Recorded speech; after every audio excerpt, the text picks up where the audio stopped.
تو آئیے اس صدقے کی چند تفصیلات، میرا صدقے سے مراد کیا ہے، ہمیں اس مبارک مہینے میں بلکہ 12 مہینوں میں ان تمام صدقات کے پہلوؤں کو اختیار کرنا چاہیے۔ اس سے قبل کہ میں تقسیمات آپ کے سامنے رکھوں، صدقے کے بارے میں گنتی کی 3 چیزیں، پوری کائنات کی صداقت جمع ہو جائے۔ کیا رسول اللہ صلی اللہ علیہ وسلم کی ایک بات کی صداقت کا مقابلہ ہو سکتا ہے؟ نہیں ہو سکتا۔ تو پھر اگر اللہ کے رسول صلی اللہ علیہ وسلم کسی بات پہ قسم اٹھا لیں، کوئی بات رہ گئی؟ آپ نے قسم اٹھائی، سلاسن اقسم علیہن، لوگوں میں 3 چیزوں پہ قسم اٹھاتا ہوں۔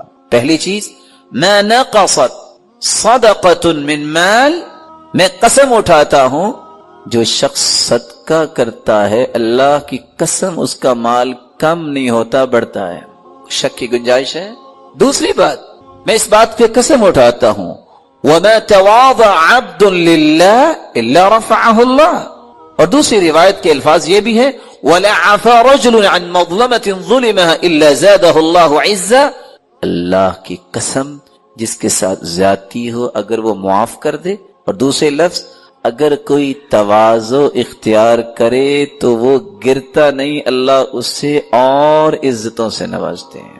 تیسری بات، وَلَا فَتَحَ رَجُلٌ عَلَى نَفْسِهِ بَابَ مَسْأَلَةٍ إِلَّا فَتَحَ اللَّهُ عَلَيْهِ بَابَ فَقْرٍ، جو کشکول گدائی لوگوں کے سامنے کرتا ہے، اپنی ضروریات کا رخ اللہ کی طرف نہیں کرتا، اللہ کی قسم اللہ اس پہ فقیری کے اور دروازے کھول دیتے۔ ایک بات یاد رکھنے والی ہے، جس شخص کے ذہن میں یہ بات ہے کہ صدقہ کرنے سے مال ختم ہوگا، اس حدیث کی روشنی میں اللہ کے رسول نے قسم اٹھائی ہے اس کا مال کم نہیں ہوتا، زیادہ ہوتا ہے۔ دوسری بات، دنیا میں اگر مقابلہ ہو تو کون جیتتا ہے؟ جس کے پاس مال زیادہ ہے۔ ایسا ہی ہے، اگر اللہ رب العزت فرمائے میرے بندے آؤ مجھ سے مقابلہ کرو، انفق علیک، تم میری راہ میں خرچ کرو میں تجھ پہ خرچ کروں گا، کون جیتے گا؟ جواب دیجیے، حدیث قدسی، یا ابن آدم انفق علیک، تم میری راہ میں خرچ کرو میں تجھ پہ کروں گا، مقابلہ ہے خالق مخلوق کا، کون جیتے گا؟ کوئی اللہ کو ہرا سکتا ہے؟ اس لیے رسول اللہ صلی اللہ علیہ وسلم نے بلال سے کہا تھا، بلال انفق ولا تخشى من ذی العرش اقلالا، خرچ کرو، اللہ کے خزانوں کے ختم ہونے کا خوف نہ کھاؤ، اللہ کے خزانے اتنے ہیں، حدیث قدسی ہے، لو ان اولکم وآخرکم وانسکم وجنکم قاموا فی صعید واحد، اگر آدم علیہ السلام سے لے کے قیامت تک آنے والے جن انسان ایک ہی میدان میں کھڑے ہو جائیں، ہر اپنی خواہش اللہ کے سامنے پیش کریں، اللہ سب کی خواہشوں کو پورا کر دیں، تو اللہ رب العزت فرماتے ہیں میں نقص من ملکی شیئا، میری بادشاہی میرے خزانوں میں اتنی بھی کمی نہیں آئے گی، جتنا تم سوئی سمندر میں ڈالتے ہو تو جب نکالو تو پانی کتنا آتا ہے، اتنا بھی میری بادشاہی اور خزانوں میں کمی نہیں آتی۔ تو رب کے ساتھ مقابلہ اور رب کے ساتھ اس پروجیکٹ کو قبول کرنے والا کبھی خسارہ نہیں اٹھاتا۔ تیسری بات، آج دنیا میں انسان جس کی چاہے منت کر لے کہ تم میرے لیے دعا کرو، کوئی شورٹی دے سکتا ہے کہ اس کی دعا قبول ہوگی؟ نہیں، اللہ جانتا ہے۔ لیکن نورانی فرشتے ایسی مخلوق ہیں جو دعا کریں تو اللہ رد نہیں کرتے، اور اس کا راز کیا ہے؟ نورانی فرشتے اس وقت تک دعا کرتے ہی نہیں جب تک اللہ تعالیٰ کا حکم نہ ہو، اور اللہ رب العزت اپنے فرشتوں کو اس وقت تک حکم دیتے ہی نہیں جب تک اپنے بندے سے راضی نہ ہو جائیں۔ جب اللہ راضی ہوتے اپنے بندے سے تو فرشتوں سے کہتے ہیں دعا کرو، پھر اللہ قبول فرماتے ہیں۔ اور صحیح بخاری اور مسلم کی روایت ہے، ما من یوم یصبح العباد فیہ الا وملکان ینزلان یقول احدهما اللهم اعط منفقا خلفا ويقول الاخر اللهم اعط ممسكا تلفا، دو فرشتے ہر روز اللہ کی طرف سے نازل ہوتے ہیں، جن میں سے ایک دعا کرتا ہے اے اللہ جو تیری راہ میں مال خرچ کرتا ہے، اے اللہ اس کے مال میں برکت فرما۔ دعا کون کر رہا ہے؟ فرشتہ۔ قبول کون کرے گا؟ میرا مالک۔ اور دوسرا فرشتہ دعا کیا کرتا ہے؟ اللہم اعطی ممسکا تلفا، اے اللہ جو بخل کرتا ہے تیری راہ میں خرچ نہیں کرتا، تلفا اس کے مال کو تلف کر دے، برباد کر دے، تو اللہ کی راہ میں صدقہ کرنے والا اس کے لیے جہاں اللہ کے رسول نے قسم اٹھائی کہ مال کم نہیں ہوگا زیادہ ہوگا، جہاں اللہ رب العزت نے فرمایا تم میرے راہ پہ خرچ کرو گے میں تجھ پہ خرچ کروں گا، وہاں فرشتوں کی دعاؤں کا مستحق بنتا ہے۔ اللہ رب العزت سب کو توفیق عطا فرمائے۔ یہ ہے مال کا صدقہ۔ لیکن صرف مال کا صدقہ نہیں، مومن اس کی اپروچ جو ہوتی ہے وہ اسلام کے تمام پہلوؤں پہ ہوتی ہے، کسی ایک جہت پر نہیں۔ اسلام کی یہی تو خوبصورتی ہے۔ اگر کسی کے پاس مال نہیں تو وہ کیا کرے گا؟ محروم ہے صدقے کے اجر سے؟ نہیں محروم۔ وہ کیا کرے؟ رسول اللہ صلی اللہ علیہ وسلم نے فرمایا ان بکل تسبیحۃ صدقہ، سبحان اللہ کہنا صدقہ ہے، بکل تکبیرۃ صدقہ، اللہ اکبر کہنا صدقہ ہے، بکل تحمیدۃ صدقہ، الحمدللہ کہنا صدقہ ہے، بکل تہلیلۃ صدقہ، لا الہ الا اللہ کہنا صدقہ ہے، امر بالمعروف صدقہ، نیکی کا حکم کرنا صدقہ ہے، نہی عن المنکر صدقہ، برائی سے منع کرنا صدقہ ہے، فی بضع احدکم صدقہ، بیوی کے حقوق کو پورا کرنا صدقہ ہے۔ سیدنا ابو ذر رضی اللہ تعالی عنہ کی یہ روایت، اور دوسری روایت کے الفاظ ہیں واستغفر اللہ، استغفر اللہ کہنا صدقہ ہے، یعزل الشوک عن طریق الناس والعظم والحجر، راستے سے پتھر، ہڈی اور کانٹے اٹھانا، راستہ صاف کرنا، یہ صدقہ ہے۔ تہدی الاعمى، اندھے کو راستہ دکھانا صدقہ ہے۔ تسمع الاصم والابکم حتی یفقہ، گونگے اور بہرے کو اس کی بات سمجھا دینا، اس کی ضرورت سمجھا دینا صدقہ ہے۔ تدل المستدل علی حاجت اللہ قد علمت مکانها، ناواقف کی رہنمائی کرنا صدقہ ہے۔ تسعى بشدت ساقیک الی اللہفان المستغیث، ایسا شخص جو آپ کو مدد کے لیے پکار رہا ہے اس کی طرف دوڑ کے جانا صدقہ ہے۔ اور تیسری روایت کے الفاظ ہیں وَبَصَرُكَ لِلرَّجُلِ الرَّدِيءِ الْبَصَرِ لَكَ صَدَقَةٌ، جس شخص کی نظر کمزور ہے آپ اس کی رہنمائی کر دیتے ہیں، یہ صدقہ ہے۔ اور فرمایا فَالْكَلِمَةُ الطَّيِّبَةُ يَتَكَلَّمُ بِهَا الرَّجُلُ صَدَقَةٌ، اچھی بات کرنا صدقہ ہے۔ اور اگلی روایت میں آتا ہے عون الرجل اخاہ علی الشیء صدقہ، کسی بھائی کی کسی چیز میں مدد کرنا صدقہ ہے۔ والشربۃ من الماء یسقیها صدقہ، اور کسی کو پانی کا گھونٹ پلا دینا صدقہ ہے۔ اماطۃ الاذى عن الطریق صدقہ، راستے سے کسی قسم کی چیز جو کسی مسلمان کو تکلیف دے سکتی ہے اس کو ہٹا دینا صدقہ ہے۔ اور پانچویں اور چھٹی روایت کے الفاظ یہ ہیں رسول اللہ صلی اللہ علیہ وسلم نے فرمایا کلمے کا القاء کیا مریم علیہ الصلاۃ والسلام کی طرف اور عیسیٰ علیہ الصلاۃ والسلام کو پیدا کیا۔ بقیہ ساری مخلوق کو اللہ ذو الجلال نے ایک مرد اور ایک عورت سے پیدا کیا۔ انا خلقناکم من ذکر وانثی،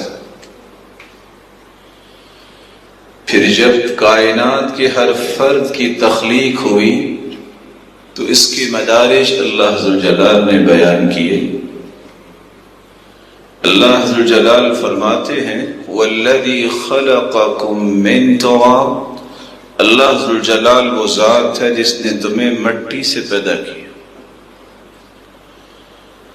وَلَقَدْ خَلَقْنَا الْإِنسَانَ مِنْ سُلَالَةٍ مِنْ طِينٍ، ایسی مٹی سے جس میں پانی شامل کیا گیا، اور دوسری جگہ فرمایا من نطفہ، معمولی سے پانی سے انسان کو پیدا کیا۔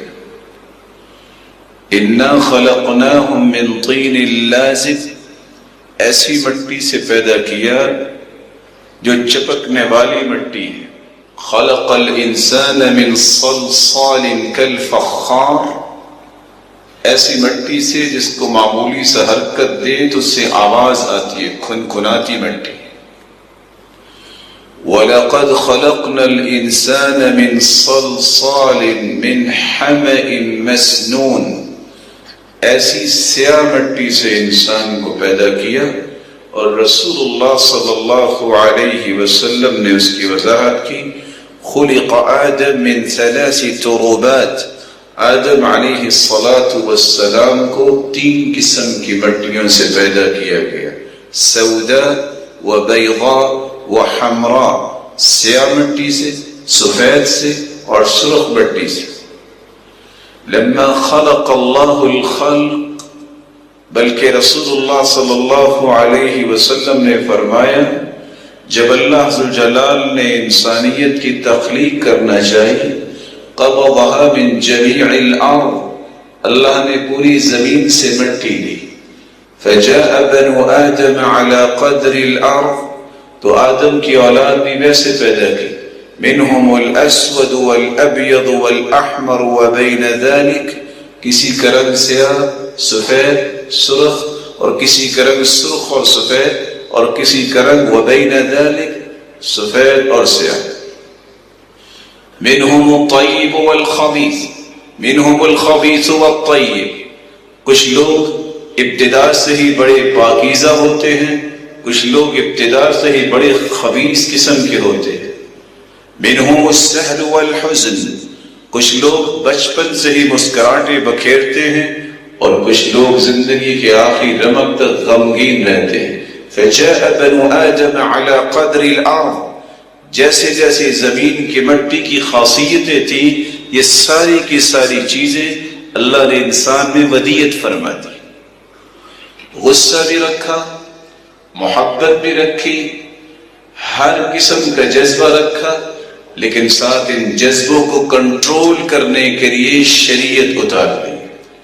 اگر غصے کا جذبہ نہ ہوتا تو آج کوئی بھی میدان جہاد سجدہ نظر نہ آتا۔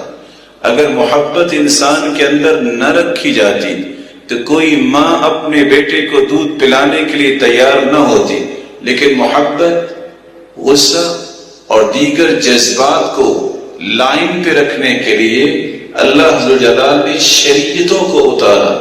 سب سے جامع شریعت اور آخری شریعت قرآن مجید ہے، جس نے انسانی جذبوں کو بھی لائن دی، انسانی تخیلات کو بھی رخ دیا، انسانی تخیلات کے ساتھ ساتھ اس کے ارادوں کی بھی راہوں کا تعین کیا، اس کے قول و عمل کے زاویے اور ڈومینز طے کیے کہ یہ تم بات کر سکتے ہو یا نہیں کر سکتے، اور یہ عمل کر سکتے ہو یا نہیں کر سکتے۔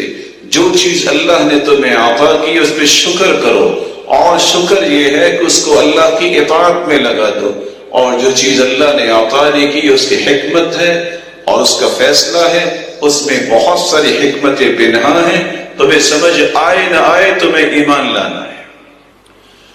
اللہ تعالیٰ نے جو شریعت اتاری اس قدر خوبصورت ہے کہ انسانی سر کے بالوں سے لے کر پاؤں تک کی جز، اجزاء، عضو، اعضاء، اس کے ایک ایک عضو کا پرپز ہے، اور کیسے؟ جیسے اسلام نے کہا ہے، بینگ اے مسلم، اگر میں مسلمان ہوں تو مجھے سمجھنا ہے اللہ نے مجھے عقل دی ہے تو کس لیے؟ اس عقل سے میں سوچوں سمجھوں، لیکن شریعت کے قواعد کے تحت رہ کر، المنقاد لشرع اللہ، ایسی عقل جو شریعت کے تابع ہو کے چلتی ہے، اس سے بڑی کوئی نعمت نہیں ہے۔ جو شریعت سے آزاد ہو کے سوچتی ہے، اس سے بڑی کوئی مصیبت اور وبال نہیں ہے۔ اس لیے قیامت کے دن وہ لوگ جو اس عقل سے صحیح کام نہیں لیں گے، بلکہ قرآن اور سنت کے تابع نہیں کریں گے، قیامت کو جب جہنم کا ایندھن بننے لگیں گے تو یہ کہیں گے، وَقَالُوا لَوْ كُنَّا نَسْمَعُ أَوْ نَعْقِلُ مَا كُنَّا فِي أَصْحَابِ السَّعِيرِ فَاعْتَرَفُوا بِذَنبِهِمْ فَسُحْقًا لِأَصْحَابِ السَّعِيرِ۔ کاش ہم نے یہ بات صحیح جو تھی وہ سنی ہوتی، پھر اس کو سمجھا ہوتا. اور سمجھ اور سننے کی صلاحیت اور یہ شوق اور ذوق کب ملتا ہے؟ جب المنقاد لشرع اللہ، ایسی عقل جو شریعت کے تابع کی جائے، شریعت کی روشنی میں اس کی سوچ بنائی جائے، تب انسان سننے کی تڑپ بھی رکھتا ہے، ذوق بھی رکھتا ہے، سننے کے بعد سمجھتا بھی ہے، سمجھنے کے بعد ایکشنز اس کے سامنے آتے ہیں. جب وہ عقل کو شریعت کے تابع نہیں کرتا، پھر وہ سنی انسنی کر دیتا ہے، سمجھنے کی اسے ضرورت نہیں ہوتی، اور نتیجہ جہنم کا ایندھن بنتے وقت بھی اس کا اعتراف کرے گا. فاعترفوا بذنبهم، اپنے گناہوں کا اعتراف کریں گے، ہم نے سنا ہی نہیں تھا، کاش ہم نے سمجھا ہوتا، آج ہم جہنم کا ایندھن نہ بنتے. اللہ کے رسول صلی اللہ علیہ وسلم نے سر سے شروع کیا، بالوں کی بات آئی، اس کا کوئی مقصد ہے؟ من کان له شعر فلیکرمہ، جس کے بال ہیں اس کو چاہیے کہ اپنے بالوں کی عزت کرے. بالوں کی عزت کیا ہے؟ سنت کے مطابق بال ہوں. سنت کے مطابق بال کیسے ہیں؟ لمہ، جمہ، وفرہ، کانوں کی لو کے برابر یا کندھوں کے برابر، یہ کانوں اور کندھوں کے درمیان، تینوں میں سے کسی قسم کے بال آپ رکھ سکتے ہیں. لم يحفظ عن النبي صلی اللہ علیہ وسلم الحلق الا في النسك، آپ نے صرف حج عمرے پہ ہی اپنے بالوں کو صاف کیا ہے، بصورت دیگر ایسی بات اللہ کے رسول سے ثابت نہیں ہے. ان بالوں کو سنت کے مطابق رکھا جائے، اس کا اکرام کی پہلی کیفیت یہ ہے. اور دوسری کیفیت یہ ہے اس کی ڈیزائننگ اور اس کا رخ وہ بنایا جائے جو شریعت نے بنایا ہے. وہ کیا ہے؟ سید عائشہ رضی اللہ تعالی عنہ فرماتی ہیں صدعت من یافوخی واوصل ناصیته بین عینی، میں جب آپ صلی اللہ علیہ وسلم کے بالوں میں کنگھی کیا کرتی تو میں کنگھی کو آپ کے ناک مبارک کے سیدھ سے داخل کرتی، آدھے بال دائیں طرف کر دیتی اور آدھے بال بائیں طرف کر دیتی، اور آپ نے یہ حکم دیا احلقوہ کلہ او اترکوہ کلہ، اگر آپ نے بال منڈوانے ہیں یا کٹوانے ہیں تو برابر منڈواؤ، یہ پیالہ کٹ ہے، یہ فلاں کٹ ہے، اس کا شریعت نے کوئی حکم نہیں دیا، بلکہ نہا رسول اللہ صلی اللہ علیہ وسلم عن القزع، اللہ کے رسول نے قزع سے منع کیا. فإنها طریقۃ اليہود، یہ یہودیوں کا طریقہ قرار پایا. قزع کیا ہے؟ کہیں سے بات چھوٹے اور کہیں سے بڑے کر لیے جائیں. آپ صلی اللہ علیہ وسلم نے اس سے منع کر دیا. رسول اللہ صلی اللہ علیہ وسلم پر قرآن نازل ہوا، سر کے بعد آنکھوں کا تذکرہ آتا ہے. یعلم خائنۃ الاعین وما تخفی الصدور، یہ آنکھیں بہت بڑی نعمت ہیں، اس کا استعمال بھی صحیح ہونا چاہیے. ان آنکھوں کی خیانت کو وہ جانتا ہے، دنیا دیکھ رہی ہے یا نہیں دیکھ رہی، اس کے بنانے والا دیکھ رہا ہے. اس لیے رسول اللہ صلی اللہ علیہ وسلم نے فرمایا ثلاثۃ لا ترى اعینهم النار، تین ایسے خوش نصیب ہیں ان کی آنکھیں آگ کو نہیں دیکھیں گی. عین بکت من خشیت اللہ، وہ آنکھ جو اللہ کے خوف سے رو پڑے بہ پڑے. وعین باتت تحرس فی سبیل اللہ، وہ آنکھ جو اللہ کی راہ میں پہرا دیتے ہوئے رات گزارتی ہے. وعین غضت عن محارم اللہ، تیسری آنکھ جو غیر محرم کو نہیں دیکھتی، حرام چیزوں کو نہیں دیکھتی. یہ تین آنکھیں اور تین آنکھوں والے ایسے مبارک لوگ ہیں قیامت کے دن جہنم کی آگ کو دیکھیں گے. رسول اللہ صلی اللہ علیہ وسلم نے اس لیے فرمایا یہ دعا کیا کرو اللہم انی اعوذ بک من شر سمعی ومن شر بصری ومن شر لسانی ومن شر قلبی ومن شر منی. اللہ میری آنکھ کی شر سے، میرے کان کے شر سے، میری زبان کی شر سے، میرے دل کے شر سے اور میری قوت باہ کی شر سے مجھے محفوظ فرما. اللہ نے کان دیے ہیں تو اس لیے اچھی بات سنی جائے، غیبت نہ سنی جائے، نہ کی جائے۔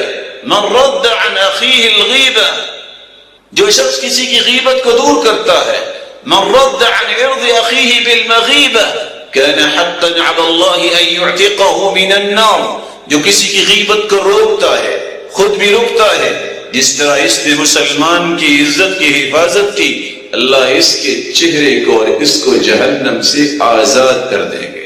رسول اللہ صلی اللہ علیہ وسلم نے فرمایا وَمَنِ اسْتَمَعَ إِلَىٰ قَوْمٍ يَكْرَهُونَ، اگر کوئی شخص ایسی بات سننا چاہتا ہے، چغلی، غیبت، ٹول لگاتا ہے، جاسوسی، تحسس، تجسس کرنا چاہتا ہے، قیامت کا دن ہوگا یصب فی اذنہ الآنک، اس کے کان میں تانبا پگھلا کر داخل کیا جائے گا۔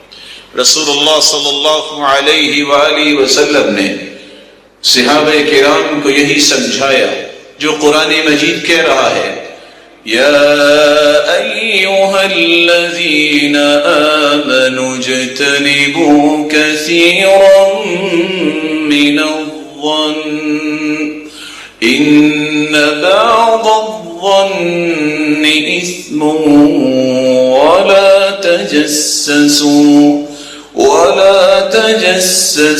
ولا یغتب بعضکم بعضا۔ ایمان کا دعویٰ کرنے والوں، بدگمانی سے بچ جاؤ، جاسوسی سے بچ جاؤ، غیبت سے بچ جاؤ، یہ تمہارے کام نہیں ہے، اس سے شریعت نے منع کر دیا، انسان کے رخسار ہیں۔ رسول اللہ صلی اللہ علیہ وسلم نے چہرے کے بارے میں 3 حکم دیے ہیں، لعن اللہ الواشمات والمستوشمات والنامصات والمتنمصات المتفلجات المغیرات خلق اللہ، لعنت ہے ان عورتوں پر جو اپنے دانتوں میں سوراخ پیدا کرتی ہیں، فاصلہ پیدا کرتی ہیں تاکہ پتہ چلے کہ یہ مالدار عورت ہے۔ لعنت ہے ان عورتوں پر جو اپنے ان بالوں کو ڈیزائننگ کرتی ہیں اور منہ ڈالتی ہیں، اور لعنت ہے ان عورتوں پر جو پلکنگ کرتی ہیں یا تھریڈنگ کرتی ہیں۔ آپ صلی اللہ علیہ وآلہ وسلم نے لعنت کے الفاظ بولے ہیں، اور ساتھ یہ فرمایا قرآن مجید میں اللہ تعالیٰ نے وَلَا تُصَعِّرْ خَدَّكَ لِلنَّاسِ، یہ چہرہ تو اللہ نے بڑا خوبصورت بنایا ہے۔ کیسے خوبصورت بنایا ہے؟ 4 قسمیں اٹھائی ہیں، وَالتِّينِ قسم ہے انجیر کی، وَالزَّيْتُونِ قسم ہے زیتون کی، وَطُورِ سِینِین اور طور سینا کی، وَهَذَا الْبَلَدِ الْأَمِینِ اور مکہ معظمہ کی۔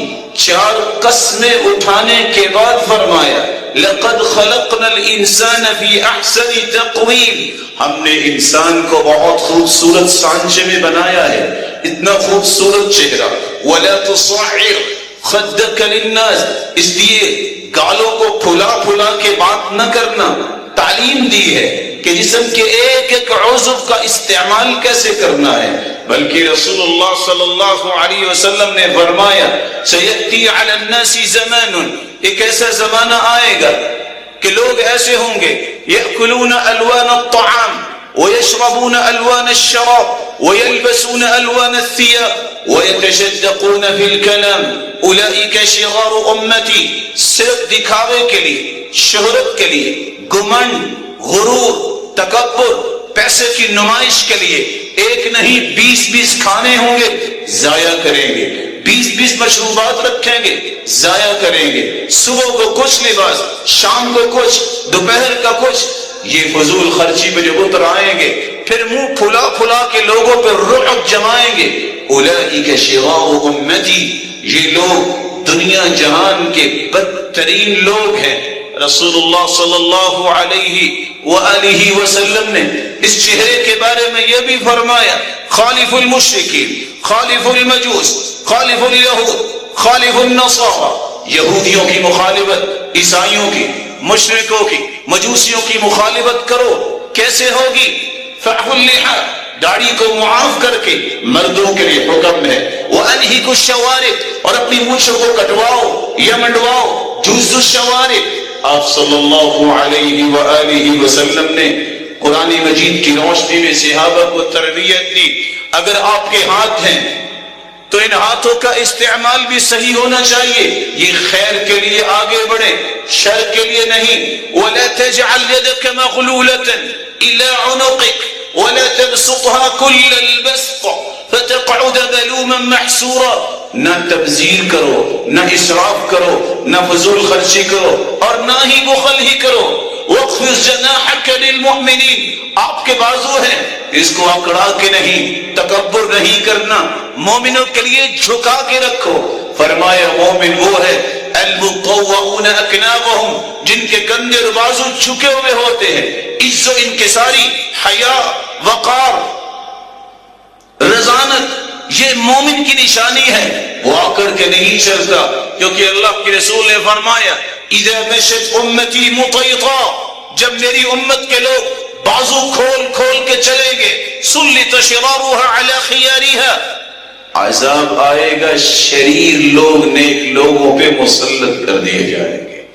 رسول اللہ صلی اللہ علیہ وسلم نے پھر یہ بھی فرمایا کہ اکڑ کر چلنے سے ہوگا کیا. ایک شخص اکڑ کے ساتھ چلتا ہوا گھر سے نکلا، مرجل جمت، اپنے بالوں میں کنگھی کیے ہوئے، معجب نفسی، اپنے آپ کو دیکھ رہا ہے کیسا میں نے لباس پہنا ہوا، فهو يتجلجل به الى يوم القيامة. زمین کو اللہ نے حکم دیا اور اس نے پکڑ لیا، اور وہ زمین میں دھنسنا شروع ہوا جو قیامت تک دھنستا ہی چلا جائے. رسول اللہ صلی اللہ علیہ وآلہ وسلم پر قرآن مجید نازل ہوتا ہے دل کے بارے میں. ان السمع والبصر والفؤاد كل اولئک كان عنه مسؤولا. یہ آنکھ، یہ کان، یہ دل، اس کے بارے میں قیامت کو سوال ہوگا. کیا سنا، کیا دیکھا، کیا سوچا. ارادے صحیح رکھو، نیتیں پاکیزہ ہوں، تخیلات پاک ہو، حاشیہ تخیلات میں کوئی برائی نہ ہو، گناہ نہ ہو، بغاوت نہ ہو، شرک نہ ہو، کفر نہ ہو. خالص اللہ کی رضا کے لیے سوچ، ارادہ، اور اس کو نافذ کرنے کی دعا اور اس کو نافذ کرنے کی تمنا جب دل میں ہوتی ہے تو یہ دل اللہ کو پسند آتا ہے. رسول اللہ صلی اللہ علیہ وسلم سے سوال کیا گیا سب سے بہترین کون ہے؟ آپ نے فرمایا کل صدوق اللسان مخموم القلب، ہر سچا انسان اور مخموم القلب. پوچھا گیا یہ مخموم القلب کیا ہے؟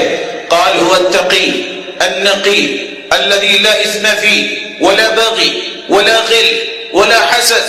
ایسا متقی اور مستغنی انسان جس کا دل اتنا پیارا ہے، جس میں گناہ کے جذبات ڈیرے نہیں جماتے، جس میں بغاوت نہیں ہے، حسد نہیں ہے، بغض نہیں ہے، نہ ہی کسی کے ساتھ دھوکہ کرنے کے جذبات ہیں. یہ کائنات میں سب سے بہترین انسان ہے.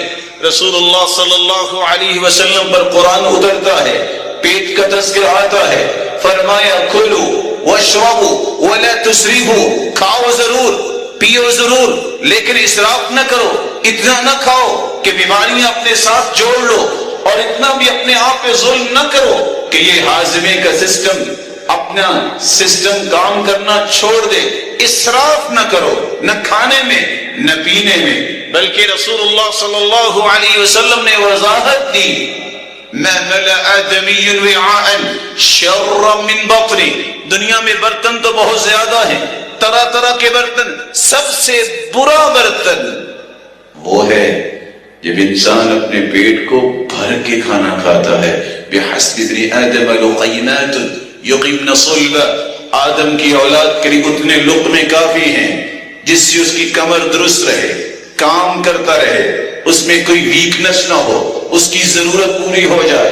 وَإِن كَانَ لَا مَحَالَ، اگر ضروری اسے کھانا ہی ہے تو اصول نہ چھوڑے. فَثُلُثٌ لِطَعَامِ، ایک حصہ پیٹ کا کھانے کے لیے رکھے. وَثُلُثٌ لِشَرَابِ، دوسرا حصہ پانی کے لیے رکھے. وَثُلُثٌ لِنَفَسِ، اور تیسرا حصہ سانس کے لیے رکھے. اپنے آپ کو ان اصولوں کو پامال کرتے ہوئے جو لے جاتے ہیں اور کہتے بھی سوچتے نہیں کہ تینوں حصوں میں کھانا تو لاؤ نا، پانی تو دائیں بائیں آ جائے گا، اور سانس کی کیا ضرورت ہے وہ آئے نہ آئے. ایسے لوگ ہمیشہ اپنی جان پہ ظلم کرنے والے ہوتے ہیں۔ رسول اللہ صلی اللہ علیہ وآلہ وسلم پر قرآن نازل ہوا، قد افلح المؤمنون الذین هم فی صلاتهم خاشعون، فلاح پا گئے، کامیاب ہو گئے، کامران ہو گئے۔ کون سے لوگ جن کو مومن کہا جاتا ہے؟ مومن کون ہے؟ نماز کی پابندی کرنے والے، زکوٰۃ دینے والے، لغویات سے پرہیز کرنے والے اور اپنی شرمگاہوں کی حفاظت کرنے والے۔ رسول اللہ صلی اللہ علیہ وسلم نے فرمایا، من یضمن لی ما بین لحیی وما بین رجلی اضمن له الجنہ، کون ہے جو زبان کی حفاظت، شرمگاہ کی حفاظت کی ضمانت مجھے دیتا ہے؟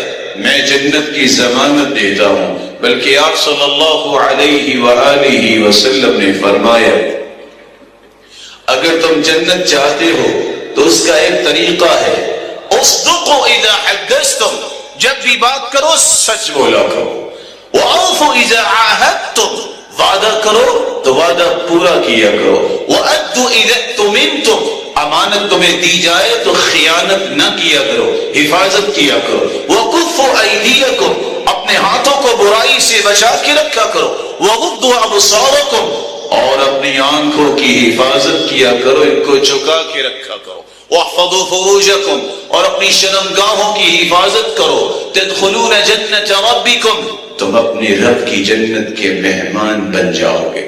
رسول اللہ صلی اللہ علیہ وآلہ وسلم نے پاؤں کے بارے میں بھی مسلمانوں کو یہ بتا دیا، ما اسفل من الکعبین من الازار ففی النار، تم نے جو لباس پہننا ہے پہلے تو اسلامی لباس پہنو، من تشبہ بقوم فہو منہم، جو کسی قوم کی مشابہت اختیار کرتا ہے لباس میں بھی یا کسی بھی عمل میں، وہ انہی میں سے ہے۔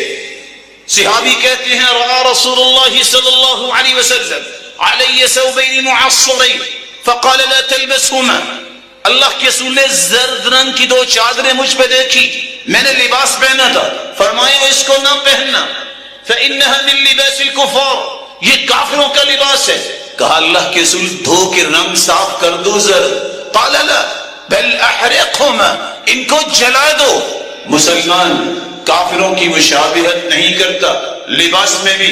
پھر فرمایا اگر کسی کی شلوار یا تہبند جو کچھ پہنتا ہے، ما اسفل من الکعبین من الازار ففی النار، ٹخنوں سے نیچے ہوگی مرد کی، تو یہ شخص توبہ کیے بغیر دنیا سے چلا جاتا ہے تو یہ حصہ جہنم میں جائے گا۔ اور عورت کے لیے حکم کیا دیا کہ وہ اپنے پاؤں کو ڈھانپ کے رکھے، یرخین ذراعا، صرف ڈھانپے نہیں، ایک بالش نہیں، ایک ہاتھ لمبا کپڑا اس پہ ڈالے۔ جب پہلے اللہ کے رسول نے حکم دیا ایک بالش کپڑا اپنے پاؤں پہ آنا چاہیے کہ عورت کے پاؤں نظر نہ آئے۔ سیدہ عطیہ رضی اللہ تعالی عنہا سوال کرتی ہے، اذن تنکشف اقدامہن، اللہ کے رسول جب وہ چلیں گی تو پاؤں تو پھر بھی نظر آئیں گے۔ قال یرخین ذراعا لا یزدن علیہ، ایک ہاتھ لمبا کپڑا جو ہے وہ بنائیں جس سے پاؤں چلنے سے بھی نظر نہ آئے۔ رسول اللہ صلی اللہ علیہ وسلم نے یہ بھی فرمایا قرآن مجید کی روشنی میں کہ تم اپنے جو بھی زندگی میں لباس پہنو وہ لباس دو شرطوں سے خالی ہونا چاہیے، مخیلہ نہ ہو، تکبر کے لیے نہ پہنو، اسراف اور تبذیر اور فضول خرچی نہ کرو، میانہ روی اختیار کرو، اچھے سے اچھا ہو لیکن وہ فضول خرچی بھی نہ آئے، اس غرض سے نہ ہو کہ تم تکبر کرنا چاہتے ہو۔ رسول اللہ صلی اللہ علیہ وسلم کو حکم دیا گیا وَثِيَابَكَ فَطَهِّرْ، اپنے لباس کو پاک صاف رکھو، سر سے لے کر پاؤں تک کی ایک ایک جز کے بارے میں شریعت نے تعلیمات دی۔ تعلیمات دینے کے بعد ایک آرڈر جاری کیا، تم مسلمان ہو، بلیورز ہو، نان بلیورز اللہ کے دشمن ہیں اور تم دشمنوں کی نقالی نہ کرنا،